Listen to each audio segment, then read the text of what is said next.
Hey everybody, welcome to Fun Size Takes. Today we're gonna do a take on a hot game right now, Marvel United, and that is from CMON And Spin Masters. and Spin Masters. What's your take on it? You did all the unboxings. I did. First, there's a lot to unbox, at least Kickstarter-wise. I mean, public-wise. There's one box. Well, and I believe there's a Walmart exclusive. That's still the core box. I think they have 2 of the expansions to the public, as far as I know. But yeah, I think we have 6 unboxings on this. No, 7, because there's 6 expansions and the Kickstarter stretch goals. Yeah. And there's more to come on Kickstarter with X-Men United, which I think was a little bit of a letdown. Kickstarter, because they promoted, hey, we're gonna have these characters that can be both good and evil. We'll cover that when that comes out. We play with it. But really so let's go with just the base game. That's what we'll cover in this one. We'll cover the base game, and we'll do some expansion ones later. We haven't got to play with all the expansions yet, so this will just be Marvel United base game. So just base game. What's your thought? Did you like it? Yes. Okay. Why? It was very simple. There's only 3 symbols you need to know. Yeah. There's 4. A couple more. Well, there's 4. Yeah. It's movement, strike, heroics, and wild. Yeah. Those are the 4 symbols that can be on your card. So unlike other games that may have like 30 symbols, this is just 4 symbols. Yeah, and even though there's no words with those, they were easy enough to know what was what. I enjoyed it. Like you said, very simple. Great co-op game. Yep. And a lot of times, we don't always agree on what to do, but we did here. Yeah. Even at 2 players, it was fun. I think adding 3 or 4 would be just as well. Yeah, because there's not a lot of, I'm gonna sit down and plan my 12th move in a row here. Yeah, I mean the only thing that would change with adding more players is when the villain makes their move. So. No, they go after the third. No, but like in the turn order of going around the group, because it was first player, second player, back to first, villain, second player. So we knew what to set up. So we could plan a little more. You add more people into that. You get, if you have 4 people, 3 are going to play before the villain plays, and then the 4th player gets to play. So I think that could make it a little harder. So out of the core box here, who was your favorite hero? Probably the Hulk. Okay. Almost no movement. No, not very much movement. Not a lot of glory. All smashy. Yeah. And he wasn't good for some missions because he wiped out everybody. Allies, or not allies, bystanders. Yeah. And henchmen. Yeah. So you definitely need somebody that can move on your team with him. And who was your least favorite hero in the core box? Probably Iron Man. He was just a little too bland for me. He wasn't really powerful in anything. Well, was it Captain Marvel or Black? I forget which one. There was one that just was very. I thought was very. Captain America? No, Captain America was my favorite. Oh. Because I'm a Captain America fan, but I thought he was very good across the board because he had heroics, he had punch, he had movement. I thought overall he was very balanced.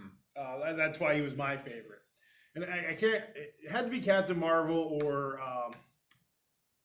Who else was it? Was it Black Widow that's in that box? Black Widow, Ant-Man, Wasp. It must have been Wasp. I don't think. I think it was Wasp. I didn't care to play with. Now, who is your favorite villain of the 3 in the main box? Probably Taskmaster. He was really hard. just because you couldn't like get to him because he's like, I'm just gonna throw down this over here. Then you have to go clean that up, and then by the time you did that, he already made a mess somewhere else. Well, we beat Taskmaster once, and we lost to him once. Who was the first one? Red Skull. Red Skull. I was gonna call him Red Baron. No. Red Skull. That's who Snoopy faced. Yes. Which they need to come out with that. Yeah. There's like a 1960s game. Probably. Like that. Red Skull, I thought was a great introductory villain. And I liked how they worked Bob, Agent of Hydra, and the other Hydra person. I'm not a comic book guy, so I'm not a Marvel guy. I'm not a superhero person, so that's why I don't know a lot of these. But yeah, overall, I thought it was good. With all the expansions that have come with it. Yes. And we haven't got to play any of those yet, and we will, and we'll give reviews, fun-sized takes on those. Who are you looking forward to playing the most as a hero? Probably Thor. Thor or Luke Cage. Okay. One of those two. I think the one I'm looking forward to playing the most is Spider-Pig. Might be terrible. Or Howard the Duck. I keep forgetting Howard the Duck is in the Marvel Universe. Yeah. Man, it's going to be one of those two. Though Howard the Duck, looking at his stuff, he doesn't look like he does anything helpful. Yeah.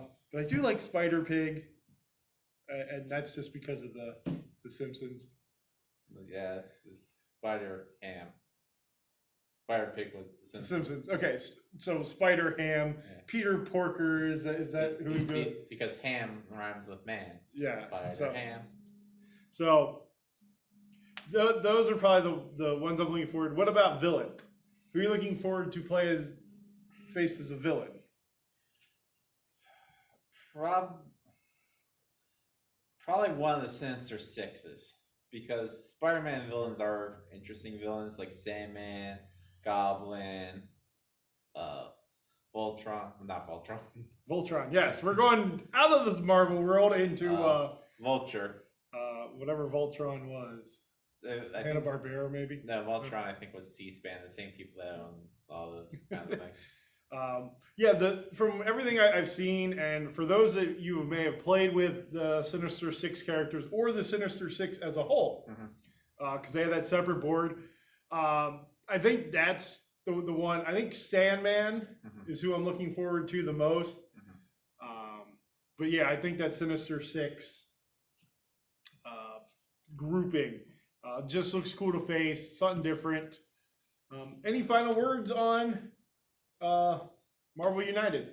Definitely if you have little kids, pick this game up. I think this game could probably be played with as young as probably 8-year-olds. I think they'd be able to grasp the concept of it. Yeah, I would even say 6. Yeah. 5. Because 5-year-olds could probably do it because it's language independent, except for 3 cards. Each player has 3 cards. And because it is cooperative. Yeah. 6 or 7, I think. Yeah. Definitely check it out. Gets 2 thumbs up from me. Yeah. I really like this game. Every time we've played it, it's been multiple playthroughs. And I'm excited to check out all the expansions with it. And I think that's all I have, unless you have anything else with it. No, that's all I would have to say. All right. Well, please do like and subscribe. Check out our other videos. We have plenty of other fun-sized takes on a lot of weird games you may not know. And as always, again, do like and subscribe and stay